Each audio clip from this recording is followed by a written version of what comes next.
যুক্তরাষ্ট্রে বাড়িওয়ালার হামলায় সন্তান হারানোর ভয়াবহ বর্ণনা দিলেন মুসলিম মা।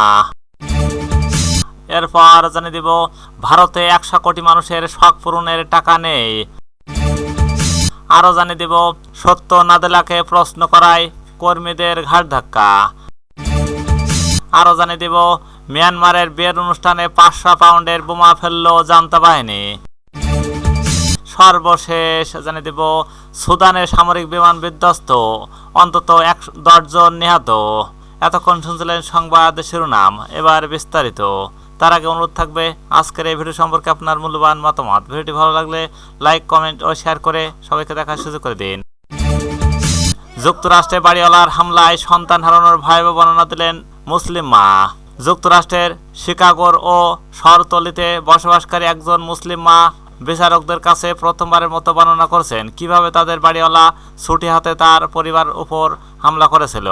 তিনি আদালতে জানিয়েছেন বাড়িওয়ালা কিভাবে তাকে ছুরি দিয়ে নৃশংসভাবে আক্রমণ করেছিল এবং অন্য ঘরে তার ছেলেকে মারাত্মকভাবে হত্যা করেছিল। তিনি তালাবদ্ধ বাথরুমে লুকিয়ে ছিলেন এবং 911 নম্বরে কল করেছিলেন। মঙ্গলবার 26 ফেব্রুয়ারি হত্যা বিদ্বেষমূলক অপরাধের বিচারের জন্য 73 বছর বয়সী বাড়িওয়ালা জোসেফ ও জুবাইকে আদালতে তোলা হয়। এই সময় মামলার প্রথম সাক্ষী দেন হাসান শাহিন নামের ওই মা।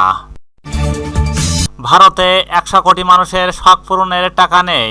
140 কোটি মানুষের আবাসস্থল ভারতে প্রায় 100 কোটি মানুষের কাছে কোনো ধরনের বিবেচনামূলক পণ্য বা সেবার পেছনে ব্যয় করার ক্ষমতা নেই বলে নতুন এক প্রতিষ্ঠানে উঠে এসেছে। অর্থাৎ জীবন ধারণের ন্যূনতম ব্যয়ের মধ্যেই তাদের জীবন সীমাবদ্ধ। বুলম ও ভেঞ্চারাস প্রকাশিত বার্ষিক প্রতিবেদনে বলা হয়েছে ভারতের শীর্ষ 10% লোক হল ভোগ ও অর্থনৈতিক প্রবৃদ্ধি চলিকার প্রাথমিক গোষ্ঠী। এশিয়ার তৃতীয় বৃহত্তম অর্থনীতির দেশটির ধনী জনসংখ্যা বৃদ্ধি না পেলেও যারা আগে থেকে ধনী তারাও আর ধনীতে পরিণত হচ্ছে। প্রতিবেদন অনুসারে 30 কোটি মানুষ উদীয়মান ও উচ্চ আকাঙ্ক্ষী ভুক্ত হলেও সম্প্রতি তারা ব্যয় করতে অনিচ্ছুক হয়ে পড়েছেন। অবশ্য ডিজিটাল পেমেন্টের সুবিধার কারণে ধীরে ধীরে খরচের পরিমাণ বাড়াচ্ছেন তারা।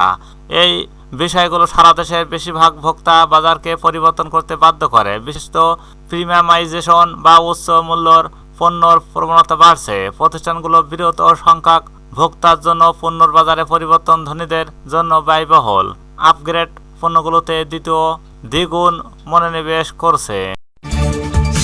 আমাদের কোর্ট কি বাচ্চাদের হত্যা করে? সত্য নাদেলাকে প্রশ্ন করায় কর্মীদের ঘাড় ধাক্কা। ইসরায়েলি সামরিক বাহিনীর সঙ্গে মাইক্রোসফটের কৃত্রিম বুদ্ধিমত্তারা ক্লাউড কম্পিউটিং চুক্তিও নিয়ে কিছুদিন ধরে বিতর্ক চলে আসছে। প্রতিষ্ঠানের ভিতরে বাইরে নানাভাবে এর প্রতিবাদ হয়েছে। তবে এবার মাইক্রোসফটের প্রধান নির্বাহী সত্য নাদেলার সঙ্গে বৈঠক থেকে প্রতিবাদ করল কর্মীরা। বার্তা সংস্থা এপি জানিয়েছেন ইসরায়েলি সামরিক বাহিনীর কৃত্রিম বুদ্ধিমত্তা ক্লাউড ও কম্পিউটিং সেবা দেওয়ার চুক্তির প্রতিবাদ করায় মাইক্রোসফটের প্রধান নির্বাহীর সঙ্গে এক বৈঠক থেকে প্রতিষ্ঠানের কয়েকজন কর্মীকে বের করে দেওয়া হয়েছে।